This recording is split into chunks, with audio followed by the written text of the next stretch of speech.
High friend welcome to my channel. आशा करी तुम्हारा सबाई भालो आछो और आमरा किन्तु खूब भालो आछि। देखतेई पारछो आमरा एकटा जायगाय बेड़ाते एसेछि, जायगाटार नाम हलो बादामी। तो एर आगेर भिडियोते तोमरा देखेছো आमरा माइसोर टूर कमप्लीट करे फेलेछि। तो तारपरे चले एसेछि आमरा ट्रेन धरे सोजा बादामीते। और एखाने एसे आमरा जे होटेले उठेछि सेई होटेलेर नाम होटेल मयूरा चालुक्य।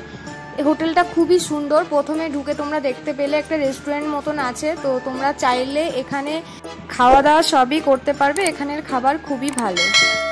চলো এবারে যাওয়া যাক আমাদের রুমের দিকে, কারণ আমাদের ফ্রেশ হওয়ার ব্যাপার আছে। ফ্রেশ হয়ে আমরা আবার ঘুরতে বেরোবো। আর হোটেলের ভেতরে এটা সিনারিটা দেখতে পাচ্ছ। আমরা হোটেলে অনেক সকালেই পৌঁছে গেছিলাম, সকাল 7টার সময় আমরা পৌঁছে গেছি এখানে। তো এবার ফ্রেশ হয়ে ঘুরতে বেরোবো। আজকে আমরা ঘোরা স্টার্ট করছি আই হল থেকে। ফার্স্টে আমরা গাড়ি বুক করে চলে এসেছি আই হল। বাদামি থেকে আই হলে এসেছি। এখানে ঢোকার জন্য চার্জ নাই 20 টাকা পার হেড। আর ওইখানে টিকিট কাউন্টারটা আছে, ওখান থেকে টিকিট কালেক্ট করে এদিকে ভেতরে ঢুকতে হয়। আর বাদামি থেকে আই হলের দূরত্ব প্রায় 35 কিলোমিটার। তো আমরা সেখানে চলে এসেছি। আর এখানে ক্যামেরা এলাও আছে, যার জন্য আমরা ক্যামেরা নিয়ে ঢুকতে পেরেছি। বর্তমানে তোমরা যে মন্দিরটি দেখতে পাচ্ছ সেটা হলো দুর্গা মায়ের মন্দির, যেটা এখানকার একটি গুরুত্বপূর্ণ মন্দির। এছাড়াও এখানে 100টিরও বেশি মন্দির আছে। এখানকার মন্দিরগুলো ঐতিহাসিকভাবে গুরুত্বপূর্ণ চালুক্য স্মৃতিস্তম্ভগুলির প্রধান কেন্দ্র। এখানকার হিন্দু মন্দিরগুলো শিব, বিষ্ণু, দুর্গা ও সূর্যদেব এবং হিন্দু ধর্মের অন্যান্য দেবতাদের নামে উৎসর্গ করা আছে। এছাড়া জৈন ধর্ম এবং বৌদ্ধ ধর্মের মন্দিরও এখানে দেখা যায়। মন্দিরগুলোকে তোমরা একবার ভালো করে লক্ষ্য করো, কত সুন্দর করে ডিজাইন করা হয়েছে। এবং এই যে মূর্তিগুলো আছে, মূর্তিগুলোকে একবার ভালো করে লক্ষ্য করো, কত নিখুঁতভাবে ডিজাইন করা হয়েছে। এই যে যত মন্দিরের ডিজাইন তোমরা দেখতে পাচ্ছ সবগুলো কিন্তু বেলে পাথরের উপর তৈরি করা হয়েছে। আনুমানিকভাবে ধরা হয় 6ষ্ঠ শতাব্দীতে এখানকার মন্দিরগুলো স্থাপিত করা হয়েছিল। মন্দিরের গায়ে তোমরা যে মূর্তিমান ডিজাইনগুলো দেখতে পাচ্ছ সেই মূর্তিমান ডিজাইনগুলোকে খুব যত্ন সহকারে মুসলিম সেনারা 1300 শতাব্দীর দিকে ধ্বংস করে দিয়েছিল। এখানে 16 ধরনের মুক্ত স্থায়ী মন্দির তৈরি করা হয়েছিল এবং 4 ধরনের শিলাকাটা মন্দির তৈরি করা হয়েছিল। এখানে গিয়ে সত্যি কথা বলতে এইসব দেখে আমার প্রচন্ড মনটা খারাপ হয়ে গেছিল। তোমরা দেখতে পাচ্ছ মূর্তিগুলো কিভাবে ভাঙা হয়েছে, কারোর হাত ভাঙা হয়েছে, কারোর পা ভাঙা হয়েছে, কারোর মুন্ডু ভাঙা হয়েছে। তো এইসব দেখে প্রচন্ড খারাপ লেগেছে, আমার প্রচন্ড খারাপ লেগেছে। কারণ এত ঐতিহাসিক জিনিস যেটা বহু বহু বছর আগে তৈরি হয়েছিল সেইটা এইভাবে ধ্বংস করে দেয়া হয়েছে। এই দুর্গা মন্দিরের ভিডিওটা আমি এক সাইড থেকে শুরু করেছিলাম, তবে এবারে তোমরা সামনের পোর্শনটা দেখতে পারবে। দেখো কত সুন্দর করে ডিজাইন করা হয়েছিল, যেগুলো এখনকার যুগে কল্পনার বাইরে। এরকম সুন্দর করে ডিজাইন ভাবাই যায় না। ভিডিওটা এক সাইড থেকে শুরু করার কারণ হচ্ছে সামনে অনেকগুলো মানুষ এক জায়গায় বসেছিল, তারা ফটো সেশন করছিল। তো তাদেরকে ডিস্টার্ব করবো না বলেই আমি একটা সাইডে চলে গেছিলাম। তো এখন দেখছি তারা চলে গেছে, তো সেই জন্য সামনের পোর্শনের ভিডিওটা আমি এখন করছি। এখানকার মন্দিরগুলোকে ভরে ভরে সাজানো হয়েছে, কিন্তু এত সাজানোর পরেও ধ্বংসটা রক্ষা করা গেল না। শেষমেশ ধ্বংস হয়ে গেল। কিভাবে ড্যামেজ করেছে প্রত্যেকটা মন্দির, প্রত্যেকটা মূর্তিকে। এখানে যে দুর্গা মূর্তিটা ছিল সেটা কিন্তু চুরি হয়ে গেছে, তার কোনো হদিশ পাওয়া যায়নি। আর তোমাদেরকে এই সিলিং এর পিকচারটাকে একবার দেখতে বলবো। দেখতে পাচ্ছ ওপরে বিষ্ণুদেব শুয়ে আছে। এখানে যে বিষ্ণুদেব শুয়ে আছে, এই যে সিলিং এর উপরে যে ডিজাইনটা করা হয়েছে, এটা করার কিন্তু একটা বড় কারণ আছে। সেই কারণটা আমি যদিও সম্পূর্ণ জানি না, সেই কারণে তোমাদেরকে ইনফরমেশনটা দিতে পারছি না। পার্টিকুলার আমি এই মূর্তিটার কথা বলছি না। এখানকার মন্দির ম্যাক্সিমামই মূর্তি স্ট্যাচু করে সাজানো আছে এবং প্রত্যেকটা মূর্তির এক একটা কারণ আছে। কেন করেছে, কি কারণে করেছে, প্রত্যেকটার পেছনে একটা বড় বড় কারণ আছে। ছোট থেকে বড় যত মূর্তি দেখবে প্রত্যেকটার পেছনেই কারণ আছে। আর তোমরা এবারে একটু আমার ডান সাইডটাতে লক্ষ্য করবে। ডান সাইডে যে মন্দিরটা তোমরা দেখতে পাচ্ছ, এই মন্দিরটার নাম হচ্ছে সূর্যা নারায়ণা গুড়ি টেম্পল।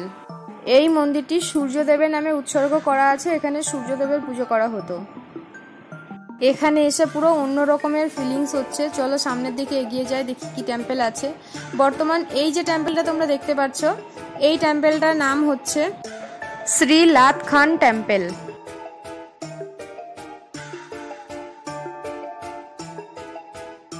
আর এই যে মন্দিরটা তোমরা দেখতে পাচ্ছ, এই মন্দিরটার নাম হচ্ছে গৌদারা গুড়ি টেম্পল। এখানকার সব মন্দিরগুলোর মোটামুটি বাইরে ভেতরে সব জায়গাতেই আমি ঘুরেছি। তো সবগুলো মন্দিরের বাইরেগুলো বেশ ঝাঁ চকচকে পরিষ্কার রেখেছে, পরিচ্ছন্ন আছে, কিন্তু ভেতরে ঢুকলে বাপরে কি বিচ্ছিরি গন্ধ, আর যেন মনে হয় ইঁদুর বাদুরের পটি পড়ে আছে। আর তোমরা যদি এরকম জায়গায় ঘুরতে যেতে চাও সেটা অবশ্যই শীতকালে যেও, এইসব জায়গায় গরমকালে গেলে কিন্তু প্রচণ্ড পরিমাণে রোদ থাকে, তো প্রচণ্ড কষ্ট হবে, শীতকালে গেলে সব থেকে ভালো। এই গ্রামের উত্তরে মালাপ্রভা নামে একটি নদী আছে, সেই নদীর তীরে কুড়ালের মতন আকৃতি একটি শিলা পরশুরাম কিংবদন্তির সাথে জড়িত, সেটিকে উদ্ধার করা হয়েছে। বিষ্ণু অবতারে যিনি শোষণকারী অপমানজনক ক্ষত্রিয়দের হত্যা করে এখানে কুড়ুল ধুয়েছিলেন। এখন আমাদের মন্দির দেখা হয়ে গেছে, তোমরাও দেখতে পেলে মোটামুটি সব মন্দিরই আমরা ঘুরে নিয়েছি। আর এদিকে একটা মিউজিয়াম আছে, এএসআই মিউজিয়াম, এর ভেতরে ঢুকতে গেলে 5 টাকা করে আলাদা আবার টিকিট করতে হবে। আর এর ভেতরে কোনো রকমের ফোন বা ক্যামেরা অ্যালাউ নয়, যার জন্য আমি কোনো রকম ভিডিও করতে পারিনি। ওর ভেতরে বিভিন্ন রকমের মূর্তি ওখানে তুলে রাখা আছে, তা বাদেও এখানে মানে এই আই হল থেকে বিভিন্ন রকমের যে সরঞ্জাম পাওয়া গেছে, অনেক অস্ত্র, অনেক রকমের পাথর, সব কিছুই রাখা আছে, যেগুলো আমি দেখাতে পারছি না তোমাদের। তবে বাইরে মূর্তি কিছু রাখা আছে, সেগুলোকে আমি তোমাদেরকে দেখাতে পারছি, তোমরা দেখো। এখানে কিন্তু তোমরা পরপর যে দেখতে পাচ্ছ প্রত্যেকটা কিন্তু গণেশ মূর্তি। গণেশ মূর্তিগুলো কেমন ধ্বংস হয়ে গেছে, যেহেতু বেলে পাথরের তৈরি, তো বহুকাল পরে থেকে থেকে জিনিসগুলো নষ্ট হয়ে গেছে। আর আমরা যেখানে মন্দির দেখছিলাম তার পাশেই কিন্তু একটা গণেশ মন্দিরও ছিল। আর এখানে বিভিন্ন রকমের স্ট্যাচু আছে, ছোট বড় বিভিন্ন রকমের ধ্বংসবিশেষ তোমরা দেখতে পাচ্ছ। ওপর থেকে সব মুন্ডুগুলো আলাদা হয়ে গেছে, এই মুন্ডুগুলো হয়তো ভেতরে মিউজিয়ামেও কিছু রাখা ছিল।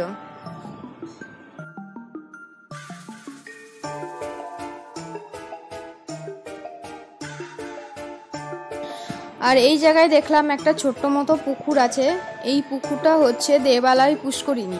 এই পুকুরের ভেতরে জল বেরোনো বা নতুন করে জল দেওয়ার লাইন সবকিছুই করা ছিল, হয়তো যখন পুজো হতো পুকুরটা পরিষ্কার পরিচ্ছন্ন থাকতো, কিন্তু এখন মেনটেনেন্স না থাকার জন্য একদম নষ্ট হয়ে গেছে।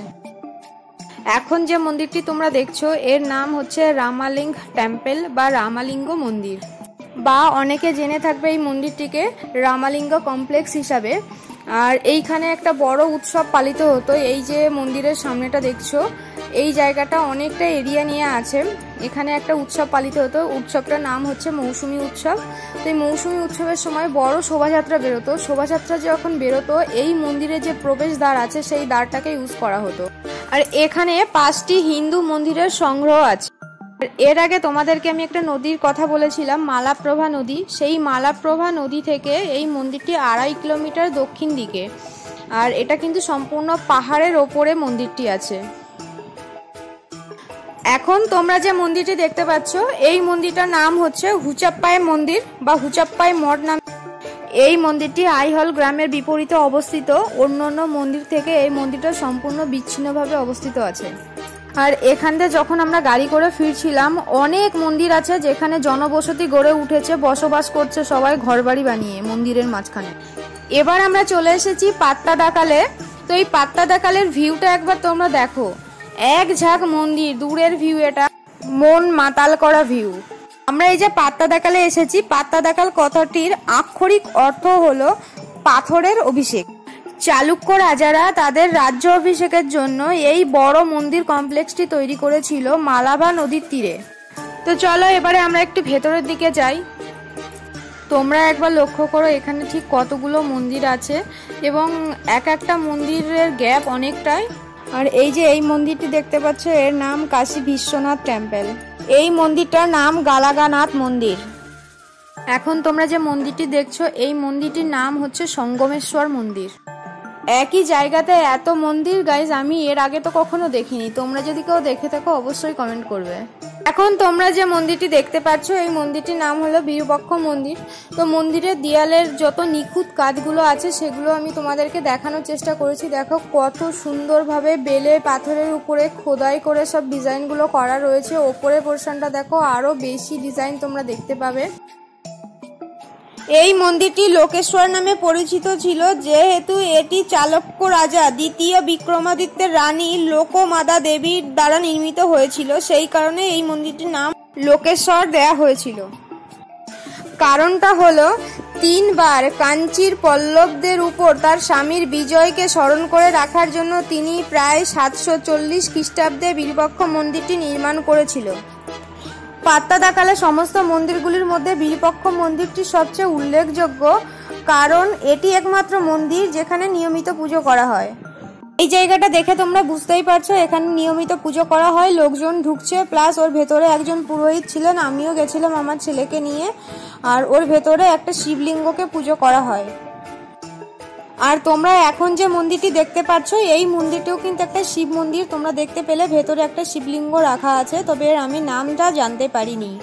তো গাইজ আমরা এখন চলে এসেছি ভেরি ইম্পর্টেন্ট একটা জায়গা, যেটা হলো বাদামি গুহা। খুবই ইন্টারেস্টিং ব্যাপার। দেখো এই যে বাদামি গুহাতে এসে আমরা হাজির হয়ে গেছি। তো সামনের ভিউটাও তোমরা দেখে নিলে, আর পেছনে যে গুহাটা তার ভিউ, এই যে এরকম বড় পাথরের গায়ে কিন্তু পাথর কেটে গুহা বানানো হয়েছে, এগুলো গুহা মন্দির।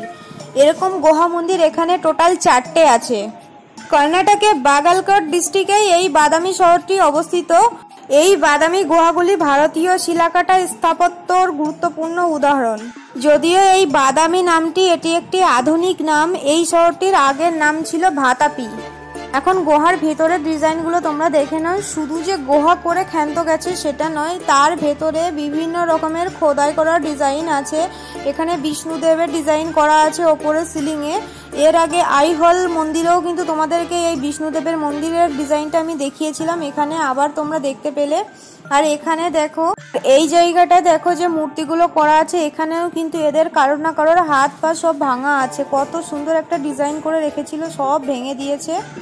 আর এটা হলো নিচের পোর্শনটা গেল, এর ওপরের পোর্শনে এবার ভেতর দিকে মন্দির ছিল। এখানে কিন্তু শিবের পুজো হতো, ভেতরে শিবলিঙ্গ আছে। এই গুহাগুলো কিন্তু চালুক্য বংশের রাজারাই তৈরি করেছে। মোটামুটি আজকের মতন আমাদের ঘোরা কমপ্লিট হয়ে গেছে, তোমরা দেখলে সমস্তটাই। আগামীকাল আবার আমাদের ঘুরতে বেরোতে হবে, সেই ভিডিও অবশ্যই কালকে আসবে, তার জন্য চোখ রাখবে আমার চ্যানেলে।